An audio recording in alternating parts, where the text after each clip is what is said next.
On se propose de démontrer géométriquement la formule d'addition des cosinus. Lorsque les fonctions trigonométriques nous sont introduites, on est généralement dans la situation suivante. On a un triangle rectangle dont on connaît la valeur d'un angle. Ici, c'est l'angle A, et on nomme les côtés de ce triangle rectangle en fonction de celui-ci. L'adjacent, celui qui touche l'angle, l'opposé, celui qui ne touche pas l'angle. Et les fonctions trigonométriques sont définies par ces formules. Elles nous servent le plus souvent à déterminer la longueur des côtés d'un triangle lorsqu'on n'a qu'une information sur un angle et sur la longueur d'un seul côté. Et puis un jour, on tombe sur cette formule. Cosinus de A plus B est égal à cosinus de A fois cosinus de B moins sinus de A fois sinus de B. Et cette formule, elle est extrêmement compliquée. On a un produit de cosinus, une soustraction et du sinus qui apparaît de nulle part. Et on perd soudainement le lien avec la définition des cosinus avec les triangles rectangles. Et l'objectif de cette vidéo, ça va être d'utiliser la première définition des cosinus avec les triangles rectangles pour démontrer cette formule. Comme avant chaque démonstration, il est important de se rappeler notre objectif. On va vouloir calculer cosinus de A plus B en fonction de cosinus de A et de cosinus de B.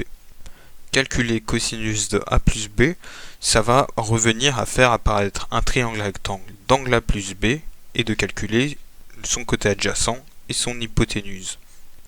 Et la partie de phrase en fonction de cosinus de A et de cosinus de B nous indique qu'il va falloir faire apparaître un triangle rectangle d'angle A et un autre d'angle B. Une façon de combiner ces objectifs, ça va être de construire premièrement un triangle rectangle d'angle A et de le superposer avec un triangle rectangle d'angle B pour former l'angle A plus B. On pourra ainsi tracer un triangle rectangle qui aura un angle de A plus B et calculer son côté adjacent et son hypoténuse.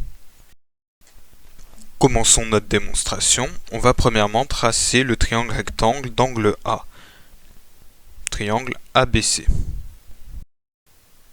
On va choisir de prendre l'hypoténuse de ABC comme ayant une longueur de 1 afin de se simplifier les calculs. Mais ça aurait marché de la même façon si on avait pris une autre valeur. On connaît la valeur d'un des côtés et la longueur d'un angle. On peut calculer la longueur du côté adjacent grâce à la formule du cosinus.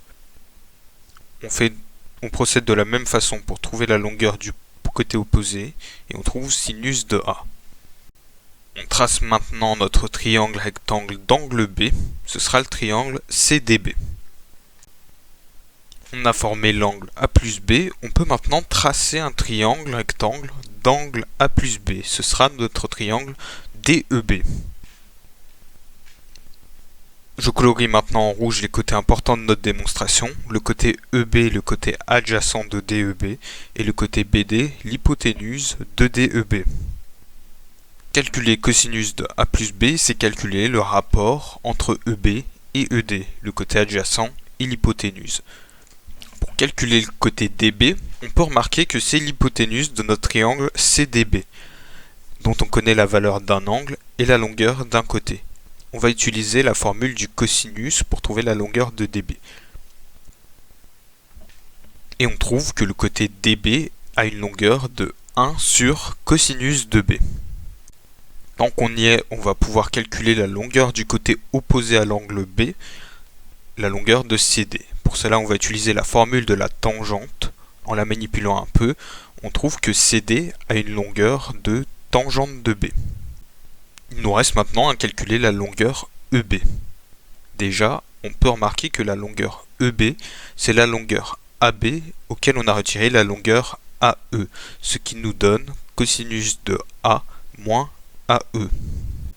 Il nous reste maintenant à calculer la longueur AE. Pour cela, on va remarquer qu'on retrouve la longueur AE dans le triangle rectangle CFD. Et que calculer AE, ça revient à calculer CF. Pour calculer la longueur CF, on va remarquer qu'on est dans un triangle rectangle CFD dont on connaît la longueur de l'hypoténuse. Si on arrive à calculer un des angles du triangle CFD, on pourra appliquer nos formules de trigonométrie.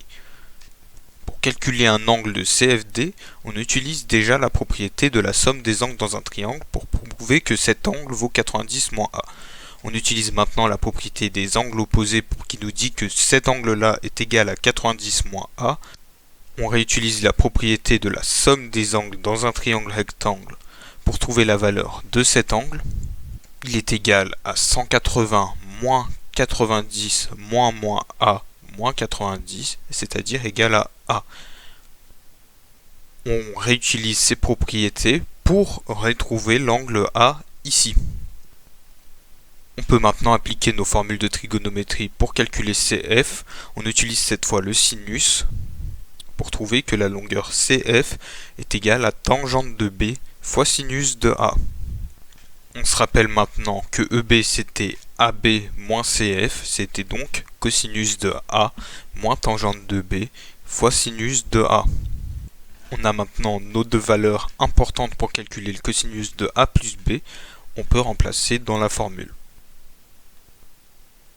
On se rappelle que diviser par une fraction, c'est multiplier par l'inverse. On se rappelle aussi que tangente de B a été définie comme sinus de B sur cosinus de B. On développe la parenthèse, les cosinus B se simplifient et on obtient bien la formule attendue.